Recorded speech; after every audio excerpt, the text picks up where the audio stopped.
빛나라 과학 상식 선생님이랑 오늘은요 알아두면 도움이 되는 근데 교과서에서 안 알려줘 그런 내용을 한번 알아보도록 하겠습니다. 자, 우리 친구들이요 이온에 대해서 공부를 했었거든요. 그런데 이온을 보면 우리가 봤을 때 O, 2 마이너스 이렇게 쓰기도 하고 H 플러스 Cl 마이너스 이렇게 우리가 이온을 표시를 하거든요. 산소는 전자 2개를 얻어서 형성된 음이온, 수소는 전자 1개를 잃어서 형성된 양이온, 염소는 전자 1개를 얻어서 형성된 음이온. 아니 왜 누구는 전자를 잃고 전자를 얻고 게다가 전자를 얻고 잃는 숫자가 왜 어떤 건 1개 어떤 건 2개일까? 아 궁금해. 그쵸?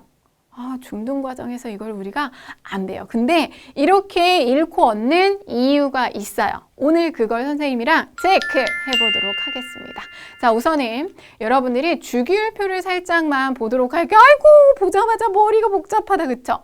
예전에 선생님은 중학교 때 이걸 다 외웠어. 30번까지 외웠습니다. 주기율표를 보시면요. 지금 여기에 여러분이 알고 있는 원소기호들이 쭉 나와 있는데 원소기호들이 숫자를 달고 나와 있고요. 위치가 딱딱딱딱 정해져 있습니다.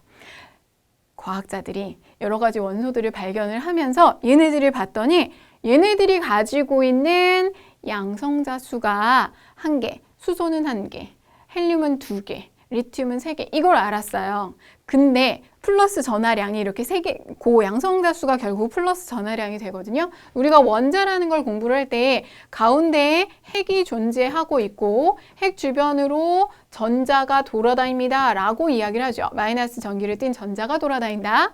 이때 핵이 가지고 있는 플러스 전하량, 그게 양성자 수거든요. 양성자 개수랑 똑같거든요. 이 플러스 전하량이 주기율표에서 그 원소의 번호라고 생각을 하면 돼요. 수소는 1개, 헬륨은 2개. 그럼 수소는 플러스 1, 헬륨은 플러스 1 이런 식으로 번호가 정해지고요. 그리고 이 원소들을 나열을 해보니까 특징이 비슷한 애들끼리 정리가 되네. 그래서 족이라고 나와 있는 1족, 2족, 3족 해서 18족까지 나와 있거든요. 이렇게 세로로 족에 같이 위치한 원소들은 비슷한 성질을 띠게 됩니다. 비슷한 성질을 띄어서 이쪽에 있는 수소, 리튬, 나트륨 얘네들이 비슷한 애들. 근데 이쪽은 뭐 금속성이 강해요. 여기를 보면 헬륨, 네온, 아르곤 이렇게 있죠? 이쪽으로 올라가면 비금속성이 강하고 이런 것들.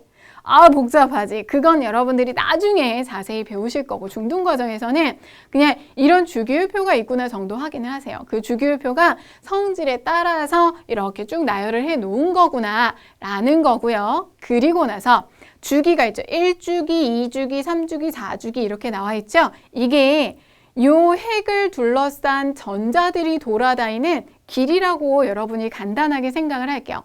엄밀히 따지면 그렇게 설명하면 좀 뭔가 문제가 생겨. 그런데 공부하기 편한 방법으로 해석을 하는 거예요. 그래서 첫 번째 길, 두 번째 길 해서 전자가 돌아다니는 길은 핵을 기준으로 해서 하나, 2개, 3개 이런 식으로 늘어납니다. 마치 태양을 중심으로 행성이 돌아다니는 것처럼 행성이 지나는 길이 있는 것처럼 이렇게 생각을 하시면 되거든요. 뭔 소리야. 자, 요거 잠깐 볼까? 우리가 원자에 대해서 이야기를 할 때 핵이 있고 주변에 전자가 돌아다녀 라고 이야기를 했죠. 근데 이게 처음부터 이렇게 딱 만들어진 게 아니야. 제일 처음에 돌턴이 이렇게 공 모양으로 이야기를 합니다. 돌턴이라는 과학자가 원자들은 공 모양이야 라고 이야기를 해요. 그래서 이렇게 공부를 하다가 톰슨이라는 사람이 아니야. 푸딩 모양이야. 푸딩이 뭐냐면 플러스라는 전기를 띤 입자가 가득 찬 빵 안에 푸딩 같은 빵 안에 건포도가 빵빵빵빵 박혀 있는데 그 건포도가 요 마이너스를 띤 전자인 거죠. 그러니까 전자를 발견을 합니다. 푸딩 모형인 거고요. 이 톰슨이라는 사람이 음극선 실험을 통해서 전자의 존재를 발견을 해요. 근데 그게 뭔지 음극선 실험이 뭐야? 뭐 이것까지는 모르셔도 전자의 존재를 발견을 하면서 야, 여기 이렇게 공으로 딱 있는 게 아니라 전자가 띵띵띵띵 박혀 있어요. 여기저기 푸딩에 건포도 박힌 것처럼 뭐 이런 식으로 설명을 하다가 아니야, 러더퍼드라는 사람이 또 있잖아. 내가 또 실험을 해봤어. 그랬더니 가운데 알파 입자 산란 실험이라는 게 있어요. 뭐 되게 복잡하지? 몰라도 돼. 중요한 건 가운데 플러스 전기를 띤 핵이 있고 그 주변에 전자가 돌아다니는 거야 라고 이렇게 발견을 했어요. 근데 또 뭔가를 설명을 하다 보니까 복잡한 여러 가지 원리들이 있어요. 이거 설명하면 이걸로 안 되는데요. 이게 말이 안 돼. 이렇게 돌아다니면 얘네들이 힘이 딸려서 힘이 점점 줄어들어서 결국은 전자 마이너스가 N 플러스를 끌어당겨줘야 되는데 안 되겠다. 이걸로 설명 안 돼요. 그래서 여기 요 모형에서 이쪽으로 넘어갑니다. 마치 행성 모형처럼 가운데 뭐가 있어? 핵이 있고 전자들이 돌아다니는 우리가 조금 아까 공부했던 이 형태로 넘어가요. 이게 보어의 모형이고요. 우리는 공부를 할 때 이 모형을 가지고 공부를 해요. 이게 보어, 돌턴, 톰슨, 러더퍼드, 보어 이렇게 발견을 해요. 그래서 이걸 가지고 공부를 하는데 현대에 와서는 사실은 이것도 아닙니다. 이것도 아니고요. 이렇게 가운데 핵이 있고 전자들이요 위치하는 곳은 구름 모형이에요. 구름이어서 어느 위치에 있는지 확률 계산을 했을 때 뭐 가운데 쪽이 더 많고 가장자리로 적어주고 하면서 여기에서 이제 여러 가지로 또 설명을 하고 그거 이제 오비탈 이론으로 설명을 하게 돼요. 근데 이거 너무 복잡해. 오비탈까지 하려면 고등 과정에서 이제 자세하게 배웁니다. 뭐 S, P, D 뭐 이렇게 해서 여기에 두 개가 어쩌고 이렇게 하거든. 근데 우리는 여기까지는 너무 복잡하니까 이걸로 간단하게 정리를 해보도록 할게요. 아까 앞에서 여기 주기에서 1주기가 핵을 중심으로 껍데기가 하나가 있어요. 그러니까 전자가 돌아다니는 선이 하나가 있는 거고 2주기라는 건 핵을 중심으로 전자가 돌아다니는 궤도가 2개가 있다는 거야. 얘는 3개가 있습니다. 그런데 이때 요 첫 번째 궤도는요. 전자 2개까지만 가질 수 있어요. 두 번째 궤도부터는 8개까지 가지고 있어야 하고 8개를 가져야 가장 안정한 상태를 유지할 수가 있어. 8개가 아니면 불안해. 나 8개 만들고 싶어. 이렇게 하는 거야. 그럼 바깥에 여기 3개 생기면 3개도 8개, 4개도 8개죠. 그래서 이거를 옥텟 규칙, 8전자 규칙이라고도 이야기를 합니다. 그러니까 그 궤도에 8개의 전자를 가져야 해요. 단 가운데는 2개야. 그쵸? 가운데만 2개, 제일 안쪽 2개고 나머지는 다 8개를 채우려고 노력을 합니다. 그랬을 때, 자, 볼까? 뭐 예를 들어서 선생님이 수소, 헬륨, 리튬을 한번 볼게요. 리튬은 3번이야.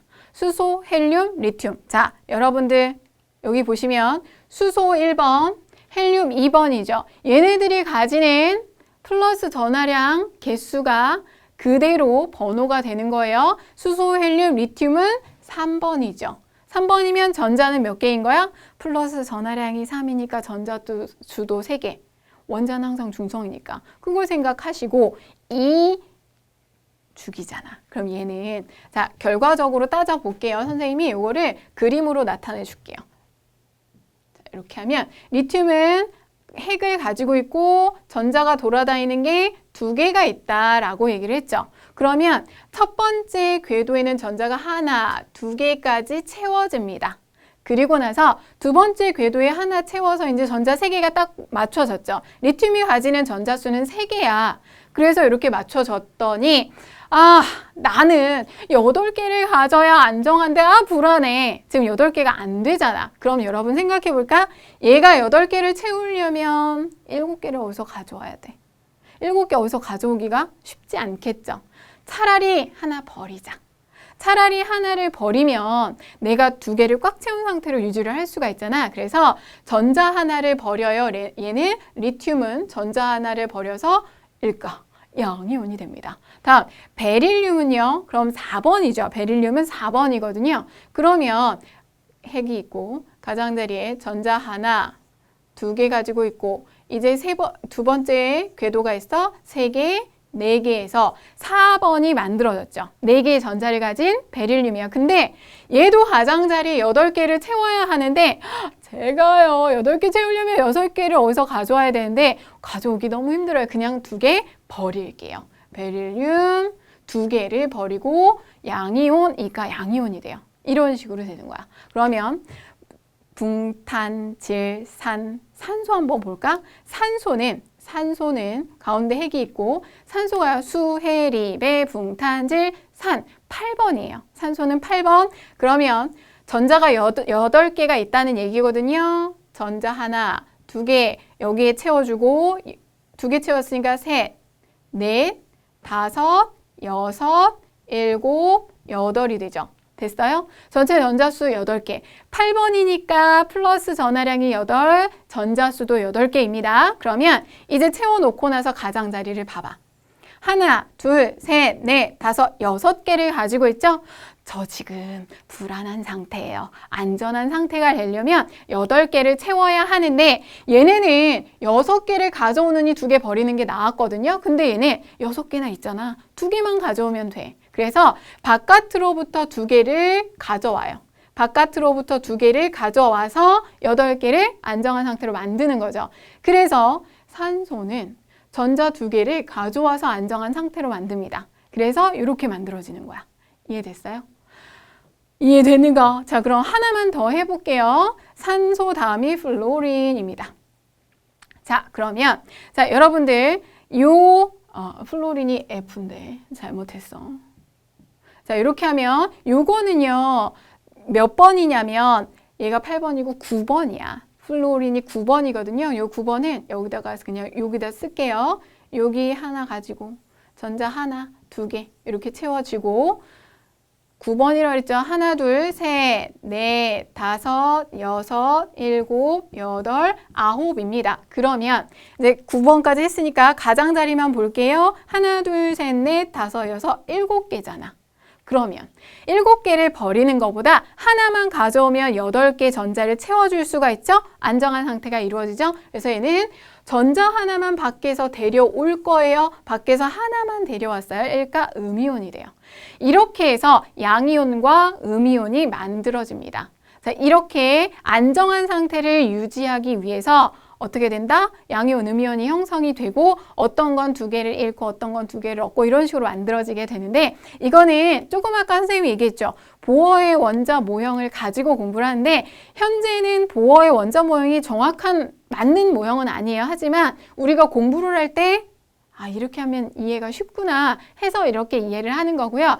실제로는 여러분들이 좀 더 자세하게 오비탈이라고 해서 현재 구름 모형으로 오비탈을 가지고 공부를 하게 될 거거든요. 그거는 고등과정에서 조금 더 자세하게 지금 그것까지 알려면 너무 복잡하니까 여러분들에게 이걸 왜 설명해 드리냐면 사실은 이거 몰라도 돼. 우리 친구들이 이거 굳이 몰라도 되는데 궁금하잖아. 아니 왜 어떤 애는 일가 양이온, 어떤 애는 이가 음이온이 되는 걸까? 이렇게 해서 형성됩니다 라는 걸 말씀을 드린 거예요. 근데 이거 몰라도 중등과정 공부하는데 아무 지장이 없어요. 다만 이렇게 형성되는 거구나 라는 걸 알아두신다면 그렇지 라고 이해는 되니까 넘어갈 수는 있겠죠? 자, 이렇게 형성된다.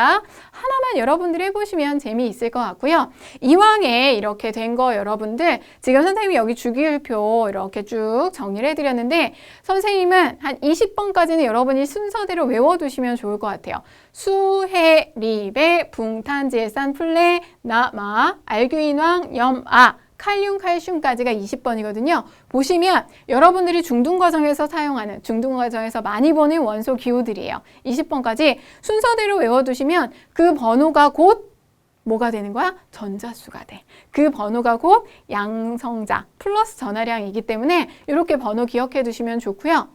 거기에다가 전 더 할래요. 스칸듐, 티탄에서 30번까지 선생님이 중학교 때 딱 30번까지 외웠었거든요.